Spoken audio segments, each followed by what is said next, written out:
Friends, நம்மளோட dishwasher யூசேஜை பார்க்கலாம். இது வந்து போஸ்ட் கம்பெனி. நாங்கள் வாங்கி 1 month மேலே ஆகுது. ஆனால் இதோட யூசேஜை இப்போ தான் போட போகிறோம். ஃபஸ்ட்டு பவுட்ரு போட்டுக்கலாம். போஸ்டோட டிஷ்வாஷர் டிட்டர்ஜென்ட் ஒரு 2 ஸ்பூன் போட்டுக்கிறேன். நான் பாத்திரத்தோட அளவு பொறுத்து. ஓகேவா?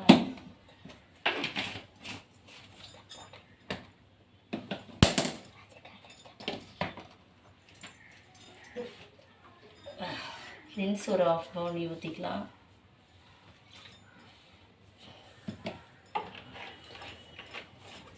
இப்போ இதை க்ளோஸ் பண்ணிவிட்டு நெக்ஸ்ட்டு நம்ம பாத்திரத்தை இதில் அடுக்கிக்கலாம்.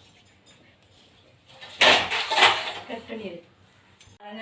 பாத்திரத்திலாம் அடுக்கியாச்சு. இப்போ நம்ம அரேஞ்ச் பண்ணதை உள்ளே தள்ளிட்டு மிஷினை ஆன் பண்ணிட வேண்டியது தான். இது ஓடி முடிஞ்ச உடனே உங்களுக்கு அதோட க்ளீனிங் ப்ராசஸை காமிக்கிறோம். க்ளீன் ஆன விதத்தையும் உங்கள்கிட்ட காமிக்கிறோம். ஓகேவா?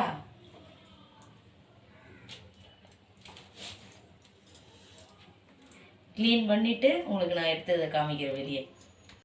இதுக்கு நம்மளுக்கு வந்து எக்ஸ்ப்ரெஸ் பர்க்கிள் வச்சுக்கலாம்.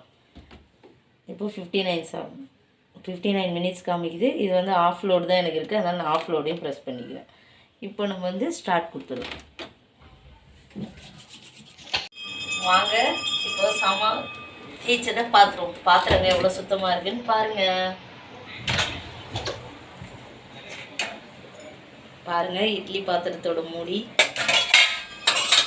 டம்ளர், மற்றபடி கரண்டிங்க பாருங்கள், தட்டோடுது, இட்லி பிளேட்,